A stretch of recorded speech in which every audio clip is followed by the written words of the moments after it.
ముఖ్యమంత్రి రేవంత్ రెడ్డి తనదైన పాలనతో ప్రజలను ఆకట్టుకుంటున్నారు. ఇప్పటికే 6 గ్యారంటీల్లో మహాలక్ష్మి, రాజీవ్ ఆరోగ్యశ్రీ పథకాలను అమల్లోకి తీసుకొచ్చారు. అంతేకాదు పేద ప్రజలకు మరో శుభవార్త అందించారు.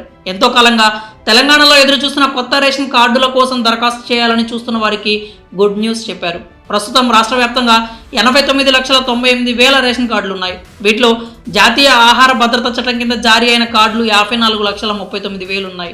ఇక రాష్ట్రం తరపు నుంచి 35,59,000 కార్డులు ఉన్నాయి.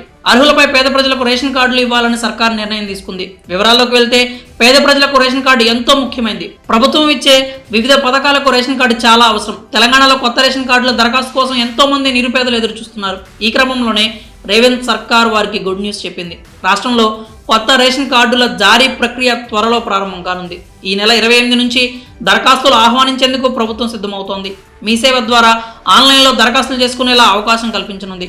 గతంలో రేషన్ కార్డు జారీ విషయంలో అవకతవకలు జరిగాయని, ఉన్నత కుటుంబీకులు, ఉద్యోగస్తులు సైతం రేషన్ కార్డులకు దరఖాస్తులు చేసుకున్నారని తెలిపింది. ఈ నేపథ్యంలోనే అర్హుల ఎంపిక ప్రక్రియ క్షేత్రస్థాయిలో చేపట్టేందుకు ప్రణాళిక సిద్ధం చేస్తున్నట్లు తెలిపింది. ఆన్లైన్లో అవసరమైన పత్రాలతో దరఖాస్తు చేసిన తర్వాత వీటి పరిశీలన ఉంటుందని, అర్హుల ఎంపిక ప్రక్రియ గ్రామాల్లో గ్రామ సభలు, నగరాల్లో, పట్టణాల్లో బస్తీ సభల ద్వారా ఎంపిక జరుగుతుందని పౌర సరఫరాల శాఖ వర్గాలు తెలిపాయి. అంతేకాదు ఈ ప్రక్రియ సమయంలో ప్రత్యేకంగా నోడల్ అధికారులను కూడా నియమించినట్లు తెలుస్తోంది. ఇదిలా ఉంటే రేషన్ కార్డుల్లో మార్పులు చేర్పులకు కూడా ఈ నెల 28వ తేదీ నుంచి అవకాశం కల్పించాలని ప్రభుత్వం భావిస్తున్నట్లు తెలుస్తోంది. కొత్త కార్డుల దరఖాస్తుతో పాటు ఇప్పటికే ఉన్న కార్డుల్లో సవరణలు చేసేందుకు అనుమతి ఇవ్వాలని సర్కార్ నిర్ణయించినట్లు తెలుస్తోంది.